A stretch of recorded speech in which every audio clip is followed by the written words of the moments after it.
एक प्रसंग है, पहले कभी स्मरण में नहीं आया पर आज स्मरण में आया है नखपुरा में, तो बड़े सावधानी से सुनिएगा। एक बार मां आद्य शक्ति पार्वती अपनी सखी गजमुखी के पास गई। क्या नाम था उनकी सहेली का? गजमुखी। जम के बोलो, गजमुखी। उनकी सखी गजमुखी के पास गई। ध्यान देना थोड़ा सा। एक शिवजी के गण नंदी और एक पार्वती जी की सहेली गजमुखी। कहते हैं शंकर भगवान के गण नंदी इतने सुंदर थे कि उनको देखकर अप्सराएं भी उनकी ओर आसक्त हो जाती थी। इतने सुंदर।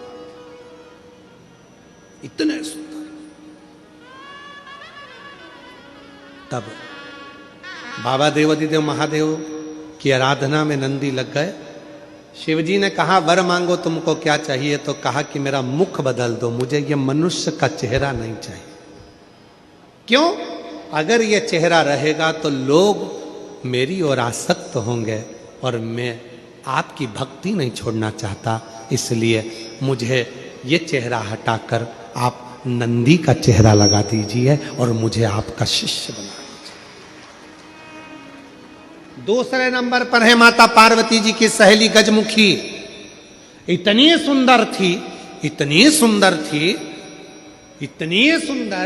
जो आज के ज़माने में दिन भर इंस्टाग्राम पर और फेसबुक पर और ना जाने कौन कौन से वो सोशल मीडिया पे आप जितनी भी सुंदर कहते हो ना, कितनी सुंदर,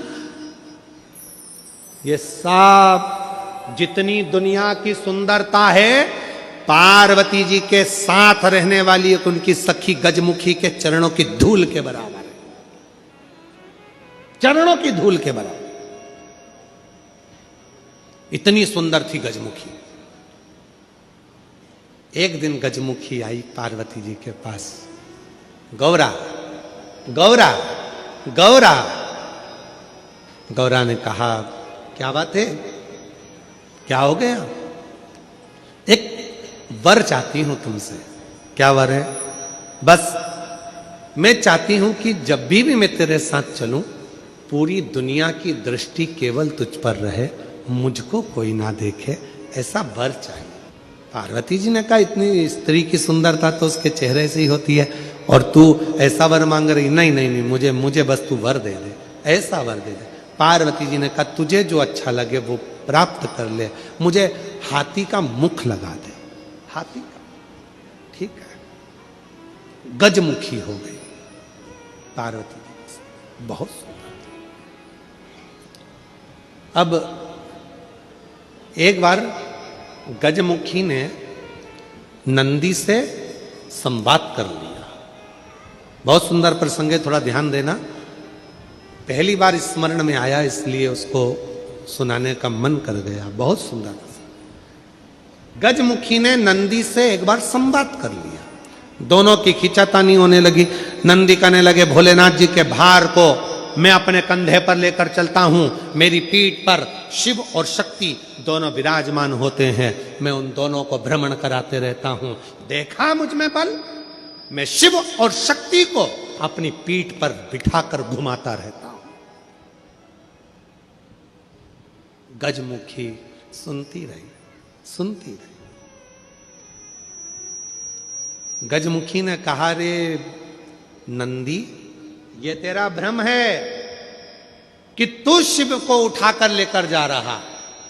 ये तेरा भ्रम है कि शंकर भगवान तेरी पीठ पर बैठकर जा रहे हैं। शंकर भगवान को लंका का राजा रावण भी ले जाना चाहता था, पर भगवान शंकर ने अपने अंगूठे को, मात्र पांव के अंगूठे के नख को इतना सा दबाया था और रावण ने पूरा बल लगा दिया था तो नहीं उठा पाया था।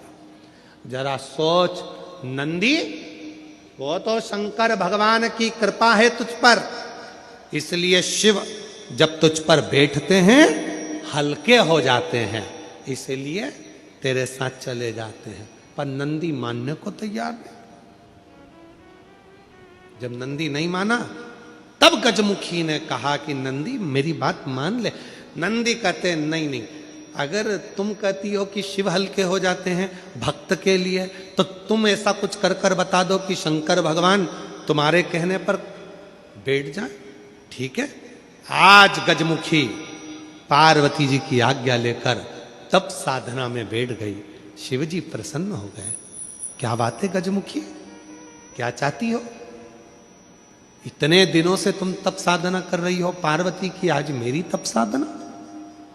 क्या हुआ? बोलो गजमुखी, क्या चाहती हो?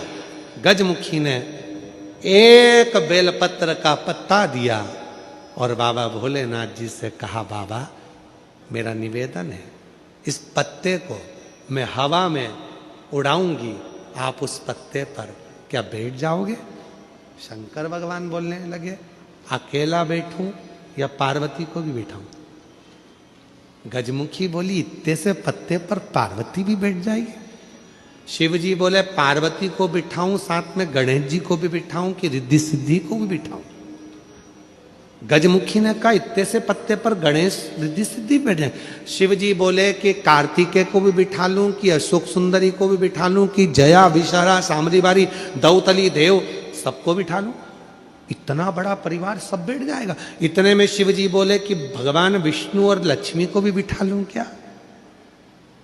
कहा विष्णु लक्ष्मी, तू कहे तो ब्रह्मा ब्रह्माणी को, ब्रह्मा ब्रह्माणी, इंद्र इंद्राणी, 33 कोटि देवता इस पत्ते पर बिठा देता हूं, बोल गजमुखी। गजमुखी मुस्कुराकर बोली, ये सब तो नहीं, केवल आप बैठ जाइए। गजमुखी ने शिव नाम लेकर पत्ते को शिवलिंग पर चढ़ाने के लिए बस थोड़ा सा उसको नीचे की ओर गिराया। उतनी देर में उस पत्ते के अधर पर मेरा शंकर आकर विराजमान हो गया।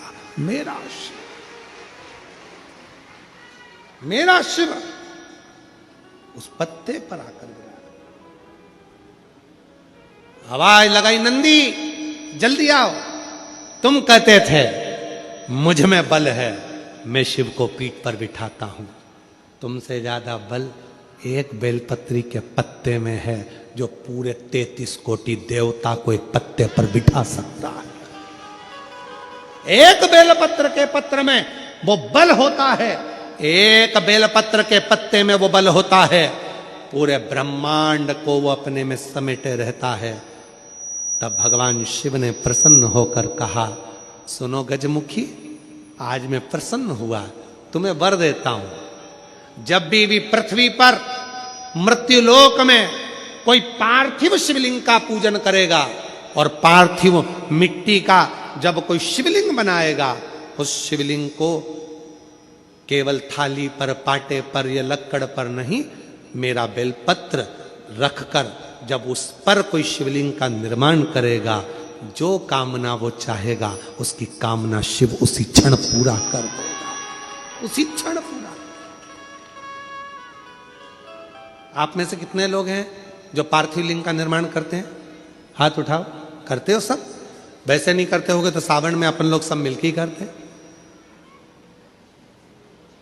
काय में बनाते हो? पात्र में। पात्र के अंदर जब शिवलिंग का निर्माण करते हो तो सबसे पहले नीचे एक बेलपत्र रखा,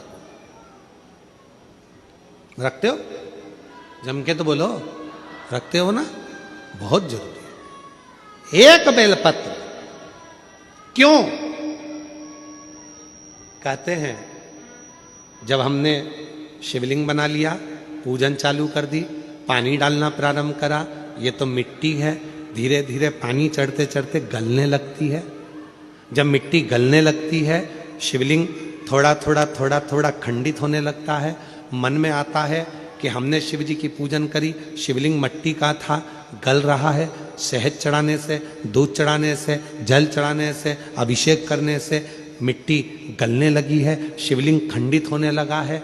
शिव महापुराण की कथा कहती है, पार्थिव लिंग को, मिट्टी के शिवलिंग को जब हम बेलपत्र के ऊपर निर्माण करते हैं, पार्थिव शिवलिंग बनाकर पूजन करते हैं, तो वो मिट्टी का शिवलिंग अगर गल भी जाए, टूट भी जाए, पानी में बह भी जाए, तो याद रखना वो कभी खंडित नहीं माना जाता, वो अखंड ही माना जाता।